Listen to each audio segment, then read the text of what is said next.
So I'm going to throw in a markdown cell, just a quick footnote about the game.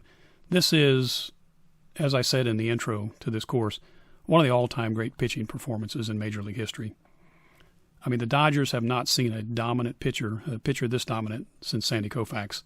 Of the 283 no-hitters that have been thrown in baseball history, Kershaw is the only one in this game to have struck out 15 and walked no one. So while it was not a perfect game, it is the only game where the pitcher has struck out 15, and in fact he needed only 107 pitches. So let's make that a footnote, and let's run it. Sets it up as the title, and I've also added get innings data. So at this point, let's go in and let's wrangle out the pitch data itself. So to do that, we'll need the URL from our inningall file, inningall.xml. Let's grab this whole thing. Let's copy it and let's paste it in. And again, let's set URL equal to that address. And from there, we want to do the same thing. If you remember, we did a response.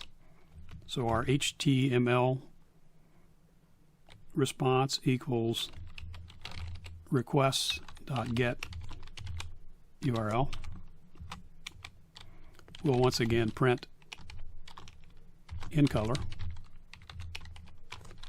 the RESP in blue. So let's see if that's working. Got it. Got a 200. So we successfully pulled that back. And now we'll do the same thing we did before. And instead of watching me type, let's go say the XML file, and we'll grab this block of code here and let's paste it down to here. And in this case, it's not my players, it's my game. So we're saying the XML file is my game, and with that file, open it locally, write it, and then let's print the stats for that. And let's run that. Okay, so we got it, my game, and it's 182 KB. So it looks like we're once again on our way to pulling the data out of it. And with that, let's say tree equals ET, and that's our element tree. And once again, we're going to parse the XML file. So we parse that XML file, and once again, we'll want to get the root. So the root equals tree dot get root. And let's do something here. So if I do tree and then I hit period and then I tab, then what you'll get is you'll get all of the methods available to that particular element. So the ET class has particular methods, and I can look at them, I can root through them by hitting the tab key after I've hit the period, and now we'll say get root. And that should give us, if we go back and look at the root element, that should give us game. Okay, so remember, we've got game, inning, inning, inning, and under innings, we've got top and bottom, and then we've got at bat. So let's see if we can't parse our way through this thing. So let's do this. Let's print tree root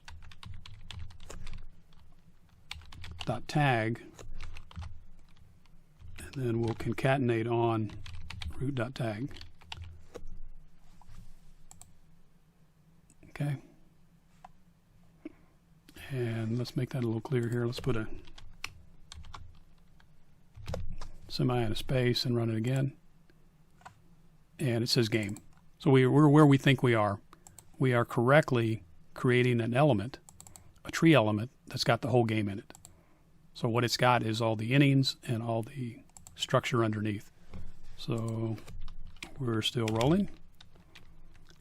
And now what we want to do, let's put a note in here. We want to unpack the game to get all the innings. Okay, and to do that, we're going to say for each child in, now again, we named the root element root. For each child in root, let's just for now print child.tag, child.attribute, and we'll get, let's go back over here, and we'll get num. Let's get the num, which is the number of inning. So we know that the element that we're looking for is an inning, and we're hoping that's what we see here. And we're going to get num. So let's run that.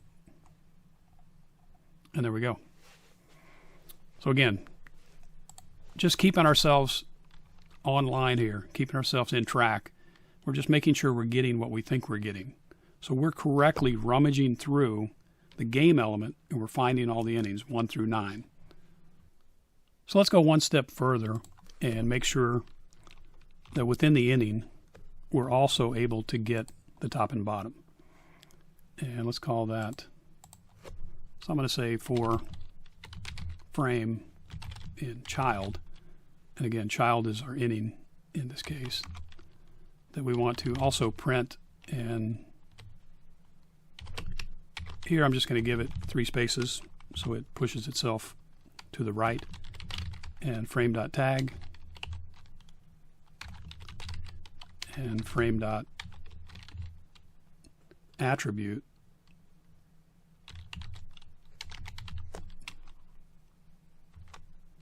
and we'll run that. And there we go. Now, what did I mean by this? So frame.tag is of the element that we went and pulled the details out of. We got top and bottom. So the tag is the name of the element, and the attribute is really the dictionary of attributes that encompass that element. So there we are. We're correctly reading. Now you'll notice we also see accurately that inning 9 has no bottom.